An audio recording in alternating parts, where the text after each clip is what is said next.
Bonjour à tous et à toutes, aujourd'hui vidéo un peu différente de celle que je vous propose habituellement puisque je vais vous faire écouter des extraits d'une interview que j'ai réalisée avec un professionnel du marketing en ligne. Écoutez bien jusqu'au bout parce que ce que vous allez entendre va peut-être vous servir de déclic et croyez-moi, certains vont vite revoir leur stratégie après avoir regardé cette vidéo. Alors l'interviewé, sans surprise, vous l'avez vu dans le titre et dans la miniature, c'est André Dubois. Pour celles et ceux qui ne le connaissent pas, André Dubois c'est un blogueur bien connu spécialisé dans le web marketing. C'est fort probable que vous soyez déjà tombé sur son site trafficmania.com. Si vous n'y êtes jamais allé, je vous encourage vivement à le faire. Les articles proposés sont hyper qualitatifs et très enrichissants. Vous apprendrez énormément de choses. Et si vous préférez les formats vidéo, vous pouvez aller sur sa chaîne YouTube qui porte son nom. Je vous mets les liens dans la description de la vidéo. Alors cette interview, vous pourrez la retrouver en version intégrale sur mon blog. Idem, je vous mets le lien en description. Dans cette vidéo, je vais simplement vous faire écouter quelques extraits. André et moi, on a longuement discuté du processus d'identification qui est selon lui le levier principal qui va vous permettre de vendre un produit. Je vous fais écouter ce qu'il dit à ce sujet et je vais vous montrer par la suite les résultats que j'ai obtenus grâce à cette technique. Le principal levier qui va faire que ton audience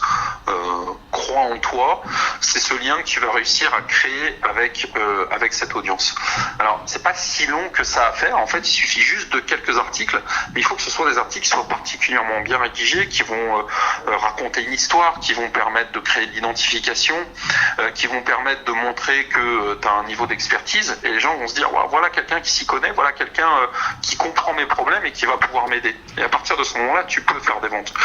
Et donc, effectivement, il existe des tactiques trafic, des méthodes trafic qui donnent des résultats, mais à elles seules, elles ne suffisent pas. Alors cette théorie de l'identification, je l'ai appliquée en écoutant l'une des vidéos d'André justement. Et j'ai été très surpris de voir à quel point ça pouvait fonctionner. Si vous tapez Gifing sur YouTube, vous allez trouver des tas de vidéos d'ambassadeurs qui présentent le programme de façon très factuelle. Et c'est exactement ce que je faisais dans mes premières vidéos. Je présentais la plateforme, je parlais des commissions, je parlais du programme d'affiliation et je disais aux gens cliquez sur mes liens en gros. Et après avoir entendu parler de cette stratégie d'identification, je l'ai appliquée dans ma vidéo bilan combien j'ai gagné en une semaine sur Gifing, dans laquelle je parlais de moi, je disais que j'avais gagné 0€, que je galérais à faire inscrire des gens, etc. Et là bizarrement j'ai eu énormément de commentaires, beaucoup de likes, on a commencé à créer des liens entre ambassadeurs, etc. Et même maintenant c'est ma vidéo la plus commentée, la plus likée et la seconde vidéo la plus visionnée de ma chaîne, derrière celle où je raconte en quoi Gifing a été un déclic pour moi. Donc encore une fois une vidéo très personnelle avec un message personnel auquel les gens ont pu s'identifier. Donc je suis pas en train de vous dire que vous devez raconter votre vie dans vos vidéos ou dans vos articles, mais pensez à mettre une touche d'humanité, une pointe de vous tout simplement dans les contenus que vous créez. Et cette touche d'humanité, elle aura un impact bien plus fort que les astuces soi-disant magiques qu'on vous vendra un peu partout sur internet. Car je vous le rappelle, et c'est le titre de la vidéo accessoirement, les techniques miracles n'existent pas selon André Dubois. Et comme il vit de ses business en ligne depuis 2013, j'aurais plutôt tendance à le croire pour ma part. Dans la suite de mon entretien avec André, j'ai posé des questions qui pouvaient intéresser les ambassadeurs de Gifing et pas seulement moi. Je pense notamment au sujet de la publicité payante, levier que je n'utilise pas personnellement. J'ai discuté avec pas mal d'ambassadeurs qui m'avaient confié avoir investi dans de la publicité sans forcément avoir d'incroyables résultats. Je ne cite pas de nom, mais il y en a qui vont se reconnaître je pense. Du coup j'ai demandé à André ce qu'il en pensait de la publicité payante. Je vous fais écouter sa réponse, vous allez voir c'est surprenant. J'ai pu échanger aussi avec d'autres personnes qui avaient rejoint le même programme que moi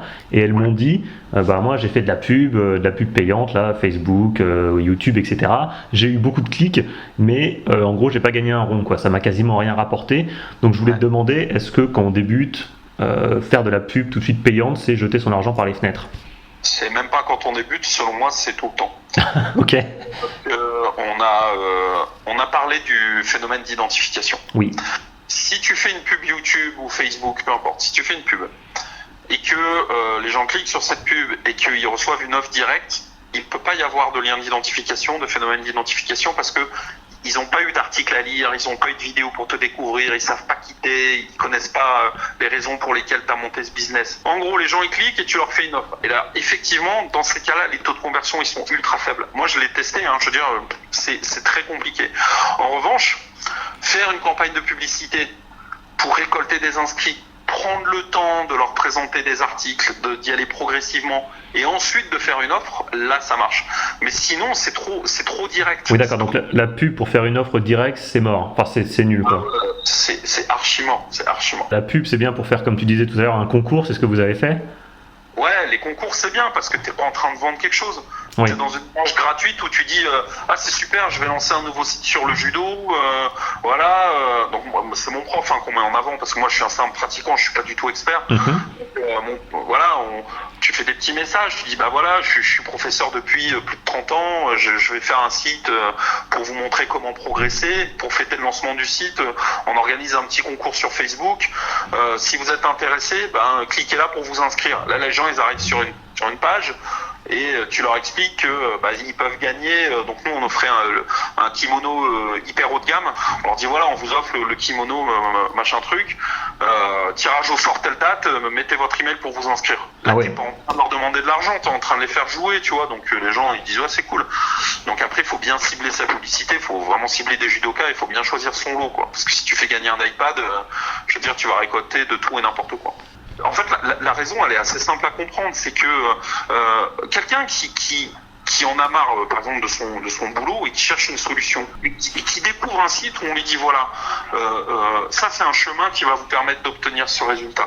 Ça a été créé exactement pour que vous puissiez faire ça, parce que moi aussi j'ai vécu ça. C'est un message marketing qui est super fort et qui est authentique. Donc si tu veux, t'as plus à convaincre les gens parce qu'ils sont déjà convaincus. Donc l'identification c'est vraiment incroyable comme méthode de vente et on pourrait l'appliquer. Je te prends un exemple, j'en sais rien. Tu prends un mec qui joue au tennis et qui est bon et qui est à 2 doigts de franchir un cap dans sa pratique et de peut-être pouvoir commencer à vivre en semi-professionnel. Tu vois. Ouais. Si tu mets en avant ce discours-là. Ce site il a été créé pour que un joueur de tennis de bon niveau devienne un joueur de tennis de très haut niveau et change de vie. Ça va générer énormément d'identification et de vente. Plutôt que de dire je vais vous apprendre à servir 2 fois plus vite et améliorer votre vitesse de jambe, machin truc, tu vois. Ouais, je comprends, c'est vraiment le pourquoi en fait, c'est l'objectif. Alors juste pour la petite histoire, André a lancé il y a presque 2 ans une nouvelle chaîne YouTube sur le judo et le jujitsu qui s'appelle Dojo en ligne. C'est la raison pour laquelle il parle dans l'interview de kimono et de prof de judo. Je referme la parenthèse. Bref, vous l'aurez compris, faites très attention avec la publicité en ligne. Si vous essayez de vendre de façon trop brutale, vous allez juste perdre votre argent. Donc pour celles et ceux qui avaient l'intention d'allouer un budget pub à la sortie de Gifing en janvier 2020, assurez-vous d'avoir une vraie stratégie et pas seulement une vidéo qui va vendre du rêve à des gens qui ne vous connaissent pas, qui ne vous font pas confiance et qui par conséquent n'achèteront pas ce que vous leur vendez. Dans le reste de l'interview, on a parlé de l'importance des pages à propos sur un blog, des réseaux sociaux sur lesquels il fallait être ou non lorsqu'on se lance dans un business en ligne, de quelles techniques mettre en place pour développer son audience. Bref, il y a énormément de conseils précieux à découvrir dans cet entretien. Je vous invite vraiment à aller lire l'article sur mon blog. Avant de conclure cette vidéo, je voudrais vraiment remercier André d'avoir accepté de répondre à mes questions. Il n'avait quasiment rien à gagner en répondant favorablement à ma demande, donc c'est vraiment très sympa de sa part. À mon avis, il n'a pas oublié d'où il est parti, c'est-à-dire de zéro. Il devait être ravi lui aussi de voir des blogueurs influents lui tendre la main il y a quelques années de cela. Donc rien que pour ça, bel état d'esprit, chapeau. Et de mon côté, outre la potentielle exposition que pourrait m'apporter cette interview, j'ai surtout appris énormément de choses et ça franchement, même si ma vidéo fait 4 vues, personne ne pourra me l'enlever. Mettez-moi un pouce bleu si vous avez appris des choses dans cette vidéo. N'oubliez pas d'aller lire l'interview complète sur mon blog et de vous abonner à la chaîne si c'est pas encore fait. N'oubliez pas non plus que vous avez encore jusqu'au 3 décembre pour vous inscrire au programme d'affiliation Gifing. Après, ça ne sera plus jamais possible. Je vous mets les liens d'inscription dans la description de la vidéo. Ciao tout le monde.